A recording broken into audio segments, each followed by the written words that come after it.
You have tuned into the BearDown Corner with your host, Sergeant Julio. Hey everybody, this is the BearDown Corner. I'm Sergeant Julio. Let's get you caught up in the NFL. Alright, New York Giants GM Joe Sheen has signed a multi-year contract extension after 4 tumultuous years, where the first year they make playoffs with Brian DeBull. And everyone was in love with it, right? That was back when Daniel Jones was the rookie quarterback of the team. But since then, they fired Brian DeBull, have brought in John Harbaugh, and he doesn't even answer to him. He answers to ownership. So, to me, they've given him a couple extra years. Let's see what you can do with another head coach. If Harbaugh doesn't start turning things around quickly, it could spell the end for this GM in the next few seasons. That's my hot take on it, but I really hope that the Giants are moving and trending in the right direction. So Matthew Stafford signed another 1-year extension. That brings his total to 2027. He is under contract with the Los Angeles Rams. The MVP quarterback has a $55 million contract, up to $60 million in incentives in the 1-year extension, as he is also signed for this year.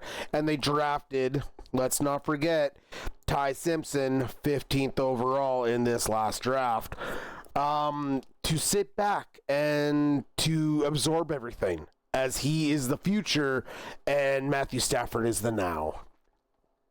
Bears are unlikely to continue in Chicago. That's right.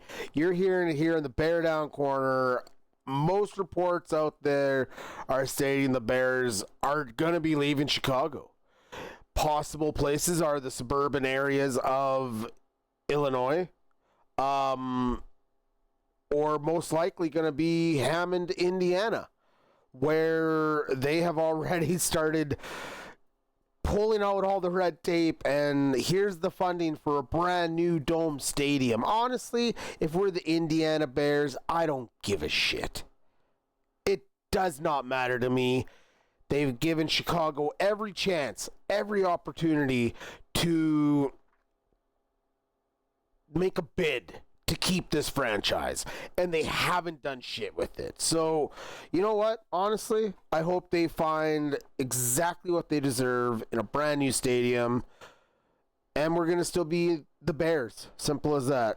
So, and the Cardinals and quarterback Jacoby Brissett are far apart in contract talks. Now, really, it sums up like this. I personally don't like the quarterback, other than, yes, he was statistically his best year in garbage time. All right? Competitive games weren't the Cardinals' forte last year. Honestly, at this point, throw Gardner Minshew in there at starter, have Carson Beck come in halfway through the season as a rookie, see what you got. Do what the frickin' Saints did last year, and we're surprised with Tyler Shaw turning into a decent quarterback as a drafted second rounder. Carson Beck was a third. There's no reason he can't be a starting quarterback in this league. You have guys like Tom Brady that went in the 6th. Russell Wilson went in the 3rd, right? You got multiple quarterbacks that have gone in later rounds and have done just fine in this league. Hell, Dak Prescott was a 4th round pick. Anyway, moving along, Keenan Allen and the door to the Los Angeles Chargers is still open, as a recent report with the GM basically say that we've kept all communication open, the door's open for him to come back. We just want to see what our young crew can do first, right? You want to develop these guys. I don't think Quentin Johnston is quite the receiver they want him to be. Way too many drops. Way too many. They could use Allen again, I feel, moving forward with that team. Lions linebacker Jack Campbell did not get his fifth year option picked up this offseason, but he did get an extension this offseason. So they decline, so he'll go into his fourth year of his rookie contract, but this is a 4-year extension on top of that, keeping him with the Lions until 2031. The team is solidifying and showing who they want on defense. They let Alex Anzalone go in the offseason, and he's going to be paid as the second highest off linebacker next to Fred Warner. Only Fred, think of that. They value this guy the same as Fred Warner, who's making $1 million more than him at like 21.3 or some shit. He's going to average 20 mil a season. Mind-blowing. But honestly, if you have a player of that caliber, you do not let him go. Because look at what that 49ers defense is like when you have a quarterback linebacker such as Fred Warner. That's what Jack Campbell brings to the table. He'll make sure guys are in position when he sees a play or something going on in an offense. He's like the quarterback of the defense. That's when you get these intelligent players like this on that defensive side or offensive side, and they can see the breaks and gaps. That's the kind of guy you need. Honestly, I think it's a great signing. Great re-signing. And to finish off our news and notes before we get into part 2 of our divisions of the offseason, where we break down all divisions. Last week we did the AFC North. This week, the NFC South. Eagles linebacker Nolan Smith. I wanted to touch base on this. Get your shit figured out, young man. You aren't doing 135 in a 70 zone. By the way, that's miles per hour. 135 miles per hour. Motherfucker was doing almost 200 kilometers an hour in what was probably a 100 speed zone. It was a 70 mile per hour speed zone. So a little over 100 kilometers an hour. Yeah, man, that's not cool. Reckless driving like that, not cool. He was arrested on 2 charges. One of speeding, one of, how do they word it? Reckless driving. No shit. Stupid fucking guys, man. I'm sorry, they have the world in the palm of their hand, and they act like idiots. Just drives me fucking crazy. All right, let's break into it. We got the NFC South Carolina Panthers this offseason. Let's break it down for you. Jalen Phillips and Devin Lloyd both signed contracts to go to Carolina. This shores up a pass rush bolster and also a all-around tackling machine in Devin Lloyd, who had a Pro Bowl season, and I seen this guy on Jacksonville defense last year. Man, he was something else to watch. He had himself a hell of a year in what was basically a contract year for him, but too rich for Jacksonville's blood, as they have a lot of contracts coming up, actually, in the next few years. So, yeah, they can't sign everyone and keep everyone. So, he went to the Panthers. They shore up the quarterback room with bringing in Kenny Pickett to be in behind Bryce Young, who had his 5th-year option picked up. He's going to be with them till 2027 and probably beyond as they work towards an extension. Running back A.J. Dillon, former Packer and Eagles, came in to fill the role and compete for a backup spot because Rico Dowell left for bigger and better things over in Pittsburgh land. Wide receiver and former Chief John Mechie III, also former Texan at one point. He comes in to help kind of, bring a little bit more speed and bolster to that Panthers wide receiver room. They also drafted some a wide receiver in the 4th round as well. Will Lee the third. Or no, sorry, that was their corner. Chris Brazzard the second. My bad. In the 3rd round of this year's draft. So quite a different look than when they had Adam Thielen, who ended up going to the Vikings beginning of last year after they were like, you know what, we got enough talent with Taratoa and Leggett. There's rumors of him being on the trade block come October, so we'll see what happens there. Like defensively, basically they just shored it up. This is the team that won the division last year. Do I think they're going to win it this year? Hell no. I do not. But that's my personal pick. I think longevity-wise and building for the future, they're probably going to compete for a wild card playoff spot this year. They could probably take, well, you know what? They probably will be competing for division and a wild card playoff spot. That's where I kind of view the Carolina Panthers right now. They're not some juggernaut. Like, as much as I like the defensive signings when free agency also hit of Tershawn Wharton and Trevon Moehrig, all right, respectively, of the Kansas City Chiefs. Wharton Tuck, as they like to call him. He's a beast. This undrafted rookie from 4 years ago that came onto the Chiefs won a pair of Super Bowls with the team and brought great depth. But Carolina sees something in this guy. Same with the safety that used to play in former second round pick of the Las Vegas Raiders. Trevon at the safety position, he's one of those underrated guys. Why? Because he played on a bad team. Now, he's going from one bad team to a semi-improving bad team. But you know what? The Panthers just keep going in the right direction ever since they drafted Bryce Young. So,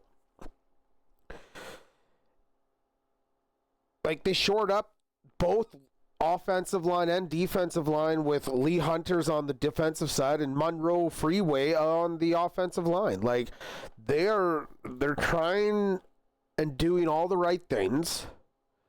So, you know what? We'll give some. They're going to compete. They're going to compete for that division crown again and a wild card playoff spot. The team who I think is probably going to just take it, there could be two teams from the NFC South. I don't... Look, I'll just be straight up with you. I don't see the Falcons or the New Orleans Saints competing or playing for a playoff spot. They might be in somewhat conversation, but by late season, they're going to be out of it. The Falcons went... We'll do the Falcons, and let's tell you why. So Tua Tagovailoa, they brought in a quarterback. He'll compete with Michael Penix Jr. At the quarterback position. They franchised Kyle Pitts, so they got their all-pro tight end. Brought in Brian Robinson Jr.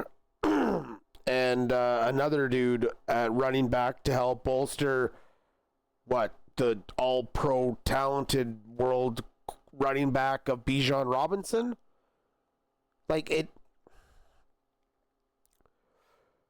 You let Tyler Algier go, right? He was ready to be a starter, although that blew up in his face going to the Cardinals as they drafted Jeremiah Love. But you lose Tyler Algier and you bring in Brian Robinson. I guess, you know what?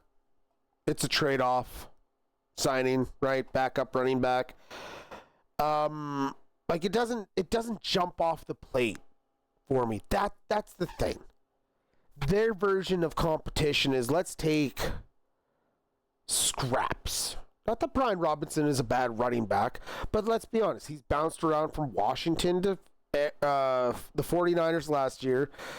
Did well when replacing McCaffrey, but they do that with undrafted running backs in San Francisco. Robinson is a decent backup. Olamide Zaccheaus, wide receiver, he played on the Bears.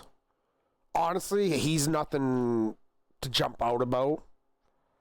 Austin Hooper, long time around the league backup, veteran, third backup string, whatever you want to call it, fullback, right? Like, there's some pieces here. Like, at least they signed Nick Folk, right? Good old reliable Nick Folk.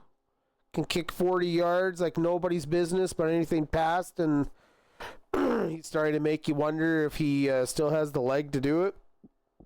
But hey, if they can get within the 30 and give him a fair shot, hey, anything's game. One thing I did like coming from them was drafting Avon Terrell, brother of current DB of the Falcons, AJ, the Pro Bowl DB, will now be paired with his brother opposite as they picked him up in the second round. They drafted a wide receiver, a young kid, right?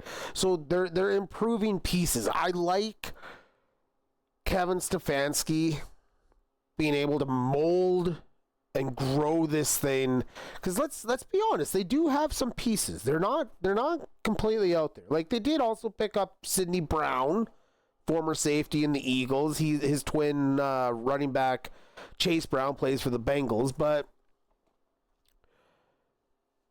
there's talent there, and if executed right, they could be a dark horse. They did all right defensively last year. They actually were a lot better than a lot of people gave them. I think a top 15 defense. So are these pieces just the little tweaks to what was already a looming dark horse team? I don't know. I still think they're going to go like 7-9 or some shit like that again, or 7-10, right? I don't know. There's just not enough there for me to believe. The problem is at quarterback. You got one guy that is, trying to show why you drafted him the same year you freaking signed Kirk Cousins to a ridiculous contract. Like, they're just a mess.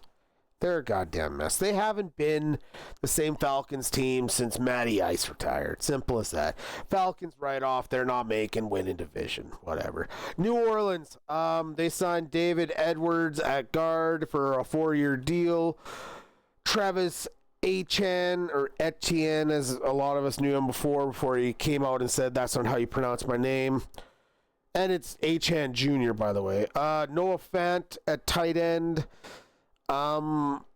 Tyree Wilson, defensive end, they draft day trade. They also drafted a wide receiver in Jordan Tyson. The Raiders had the fucking New Orleans Saints. I'm sorry. I don't know why I thought Raiders.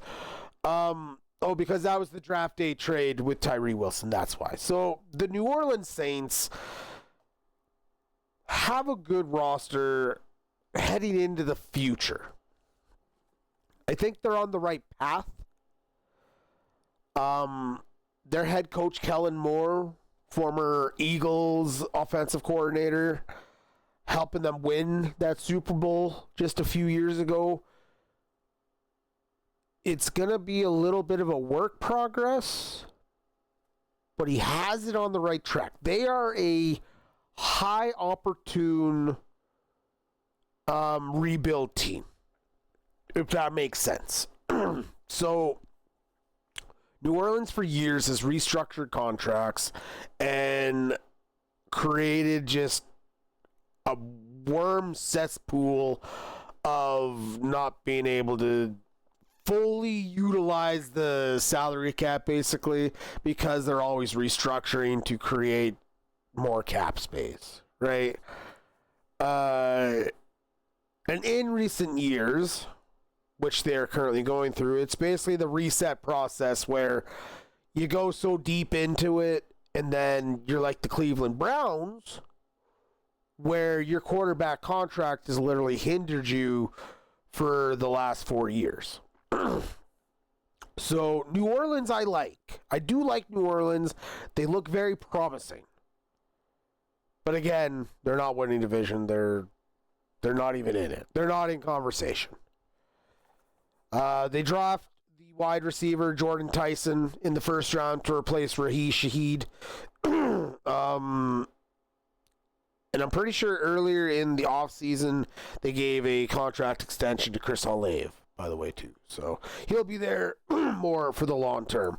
Now, the ones who we think are going to win the NFC South, the Tampa Bay Buccaneers. Why? Well, when you got Baker Mayfield at quarterback going into the final year of his current contract and fighting for a new extension, goddamn, I'd be excited too. Why? You get Kenneth Gainwell to upgrade over Roddy White. Honestly, I didn't love, but I liked Rashad White. Good running back. Just Bucky Irving is the eventual successor and more talented. Let's just be honest. Kenneth Gainwell brings a whole new aspect to it, though. Why? He can catch the ball just as good as Bucky Irving out of the backfield. He can run just as good as anyone. He's right in the same goddamn age as White. He comes in on a 2-year deal after a career year in Pittsburgh. Let's get this offense going. Why? You bring back your old solid tight end, Cade Otton, and some other backup help. You bring in Alex Anzalone, all right? He was basically like the left to right brain with Jack Campbell. Now they each have to be their own brain. But he's going to be a quarterback on defense for you. He's going to come in and help the young lad, Reuben Bain Jr., who is basically being drafted in the first round to replace the retired Levante David, legendary great. But it's perfect. You have this mentor for the next few years, train the young lad to take over call on defense. Great thinking. Plus, they have last year's offensive coordinator of the Falcons in Zach Robinson, who is and has been viewed for some time now as the next up-and-coming offensive coordinator in the league. Now, this is to replace Liam Cohen, who left last year, and they just had a little bit of dismal, right? But they're turning things in. They're turning things around. And they want to win now. This team is built to win now. They are competitive. Baker Mayfield was in the MVP conversation for the first 7 weeks of the league last year. So don't sit there and tell me that he is not a capable quarterback. He is more than capable. And with all them weapons at wide receiver, even losing legendary wide receiver Mike Evans, you know what? You still got Chris Godwin that I'm sure after all the time he had off now in between that and his last injury, he should be back healthy. Jalen McMillan's going to be back healthy. You have Mbuka. How the hell do you say his name? It's Mbuka. I don't know. Your first round draft pick wide receiver last year. This team is riddled with talent at wide receiver. They have done an excellent job at drafting, developing, and having a deep selection of wide receivers to give this guy. So unless they have the injury bug happen to them again like last year, be on the lookout for Tampa Bay to be at the top of the NFC South this upcoming season. But that's it. That's all for us this week. I am Sergeant Julio. This has been the BearDown Corner. Catch us live every Tuesday, 6 o'clock General Mountain AM and 8 o'clock AM in the east side of the wonderful country. Take care, be safe, and we will catch you here next week on the BearDown Corner.